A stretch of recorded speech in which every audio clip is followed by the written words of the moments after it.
स्वागत है आप सबका। मैं हूं आपका होस्ट डी के मिश्रा। आज मैं बात करने जा रहा हूं विश्व स्वास्थ्य संगठन यानी कि वर्ल्ड हेल्थ ऑर्गेनाइजेशन के ऊपर। बात करने का औचित्य ये भी बनता है क्योंकि वर्तमान में सबसे ज़्यादा चर्चित एजेंसी या चर्चा का विषय आपका डब्ल्यूएचओ ही है। किस तरीके से नीतियां तैयार कर रहा है कोविड-19 के ऊपर, किस तरीके से काम कर रहा है और किन किन विषयों पर और भी काम करता है, तो सारी विधिवत जानकारी हम इस सेशन में देखते हैं। तो चलिए शुरू करते हैं डब्ल्यूएचओ के बारे में जानकारियों के लिए। डब्ल्यूएचओ की स्थापना की अगर मैं बात करूं तो 7 अप्रैल 1948 को यानी कि 7 अप्रैल 1948 को इसकी स्थापना होती है। याद रखने के लिए आपको सबसे अच्छा तरीका मैं बता दूं कि 7 अप्रैल को हम लोग प्रत्येक वर्ष विश्व स्वास्थ्य दिवस मनाते हैं और मनाते भी इसीलिए हैं क्योंकि इसकी स्थापना स्मृति के रूप में रहे। 7 अप्रैल को इसीलिए विश्व स्वास्थ्य दिवस या वर्ल्ड हेल्थ डे मनाया जाता है। तो इतनी बात आपको याद रखनी है कि 7 अप्रैल 1948 को इसकी स्थापना होती है। अब मैं बात करूंगा डब्ल्यूएचओ के कार्यप्रणाली के ऊपर कि किस तरीके से काम करती है और क्या-क्या मसलों पर अपनी राय रखती है।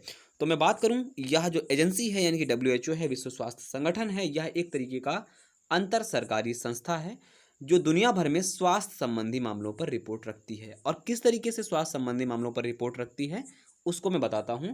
जैसे कि नेतृत्व प्रदान करने में किस तरीके से अपना नेतृत्व रखती है, स्वास्थ्य अनुसंधान एजेंडे को आकार देने में कि किस तरीके से जो आप एजेंडा लागू करेंगे स्वास्थ्य के ऊपर उसे किस तरीके से लागू कराया जा सके उसे बतलाने में, नियम और मानक तय करने में, नियम भी बनाती है। जिस तरीके से अगर कोविड-19 में लॉकडाउन की स्थितियां देखें तो कहीं ना कहीं सहयोग डब्ल्यूएचओ का भी इसमें रहा होगा। प्रमाण आधारित नीतिगत विकल्प तैयार करने में, देशों को स्वास्थ्य संबंधी तकनीकी मदद करने में यानी कि जो टेक्निकल हेल्प हो सकती है डब्ल्यूएचओ की तरफ से वो भी करती है ये एजेंसी।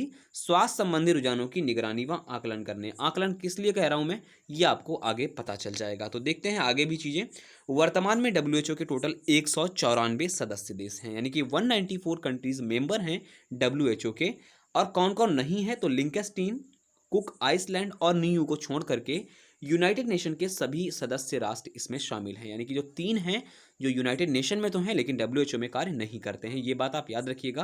तो यूनाइटेड नेशन की बात करूं तो 193 देश, 193 देश सदस्य देश हैं कुल यूनाइटेड नेशन के अंतर्गत। ठीक है, तो ये बात हो गई डब्ल्यूएचओ की 194 सदस्यों की। अगर मैं झंडे की बात करूं तो आप स्पष्ट कर लें, डब्ल्यूएचओ का झंडा ये सामने आपके चित्र में यहाँ पे मैं कह सकता हूँ दर्शाया हुआ है, आप देख लीजिएगा इसको। आगे देखूं मैं चेयरमैन के ऊपर तो डब्ल्यूएचओ के जो चेयरमैन है वो वर्तमान में इथोपिया के डॉक्टर साहब हैं टेड्रोस अथोनाम। तो टेड्रोस अधोनाम वर्तमान में कौन है, इथोपिया के कह सकते हैं चेयरमैन हो। और मजे की बात आपके लिए ये है कि अफ्रीकी मूल के पहले ऐसे व्यक्ति हैं जो इतने बड़े पद पर काबिज हो पाए हैं। ठीक है, इनका संबंध आपसे पूछा जा सकता है कि इनका संबंध किस देश से है, तो आप सब बताइएगा कि इनका संबंध कहाँ से है, इथोपिया से है। आगे मैं देखूं, अभी आप बहुत चर्चित विषय रहा कि आ, विश्व स्वास्थ्य संगठन के या कह सकता हूं विश्व स्वास्थ्य सभा, संगठन तो नहीं कह सकता, विश्व स्वास्थ्य सभा के प्रमुख के रूप में किसे नियुक्त किया गया। तो आप लोगों ने बड़ा चर्चित विषय रहा और आपके एग्जाम के लिए इंपॉर्टेंट भी है, ध्यान दें इसके ऊपर। भारत के डॉक्टर हर्षवर्धन जी को क्या कर दिया गया, विश्व स्वास्थ्य सभा के अध्यक्ष पद के लिए चुना गया है। तो ये डब्ल्यूएचओ और विश्व स्वास्थ्य सभा में अंतर क्या है मैं बता दूं आपको। विश्व स्वास्थ्य सभा के अंतर्गत 34 सदस्य आते हैं और 34 सदस्य संबंधित जो विषय प्रणाली है या कह सकते हैं पैनल है उसके प्रमुख के रूप में काम कौन करेगा, डॉक्टर हर्षवर्धन जी। और यह पैनल मुख्य रूप से किस तरीके से आगे नीतियां रहें डब्ल्यूएचओ की उनके ऊपर नीतिगत जानकारियों को शेयर करता है या नीतिगत जानकारियों के ऊपर चर्चा करता है, ये सारे काम विश्व स्वास्थ्य सभा के ही होते हैं। तो ये बात भी आपको याद रखनी है। मैं और ज़्यादा अंदर नहीं जाऊंगा इस विषय के ऊपर, विश्व स्वास्थ्य सभा के ऊपर, वरना आप भ्रमित हों। तो इतना याद रखिएगा, डॉक्टर हर्षवर्धन जी को विश्व स्वास्थ्य सभा के अध्यक्ष पद पर कामित किया गया या नामित किया गया, याद रखिए इस बात को लेकर के। अब मैं बात करूंगा हेडक्वार्टर के ऊपर। तो डब्ल्यूएचओ का जो मुख्यालय है वो है स्विट्जरलैंड के जेनेवा में। ये आप हेडक्वार्टर देख पा रहे होंगे वर्तमान में, ये हमारा तिरंगा झंडा यहाँ पर लहरा रहा है। तो स्विट्जरलैंड के जेनेवा में क्या है, इसका हेडक्वार्टर है, इतनी बात आपको याद रखना है। अब मैं हेडक्वार्टर की अगर मैं बात करूँ तो इस बिल्डिंग को एक अन्य नाम से जानते हैं, इस बिल्डिंग का नाम है palace of Nations. That's a very important कि पैलेस ऑफ नेशंस के नाम से किसे जानते हैं, तो डब्ल्यूएचओ को पैलेस ऑफ नेशंस के नाम से जानते हैं। इसकी अगर मैं आर्किटेक्चर की बात करूं तो इससे आर्किटेक्चर थे कौन, स्विस वास्तुकार, ये आर्किटेक्ट थे इस बिल्डिंग के, कह सकता हूं कि स्विस वास्तुकार जीन सेंजुमी द्वारा इसको डिजाइन किया गया और 1966 में इसका उद्घाटन किया गया था। तो ये बात भी आप याद रखेंगे।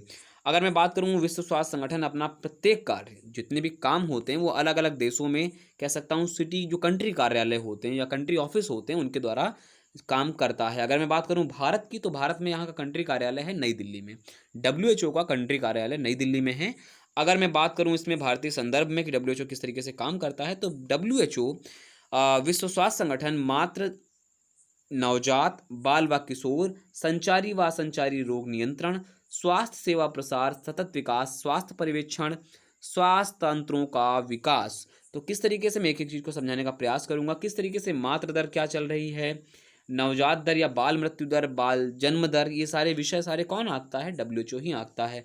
कितना रोग संचार हो रहा है, कितना रोग असंचारी रोग है, कितना बढ़ने वाला है, कितना घटने वाला है, इन सब के भी जो आकलन जो होते हैं वो डब्ल्यूएचओ के सहयोग से जारी होते हैं। और इसके लिए नोडल मंत्रालय हमारे पास कौन है? तो नोडल मंत्रालय है हमारा स्वास्थ्य एवं परिवार कल्याण मंत्रालय। नोडल मंत्रालय का मतलब ये हुआ कि यह डब्ल्यूएचओ के रूप में या साथ में कह सकता हूँ सहायताबद्ध है। ठीक है, आगे देखता हूँ मैं।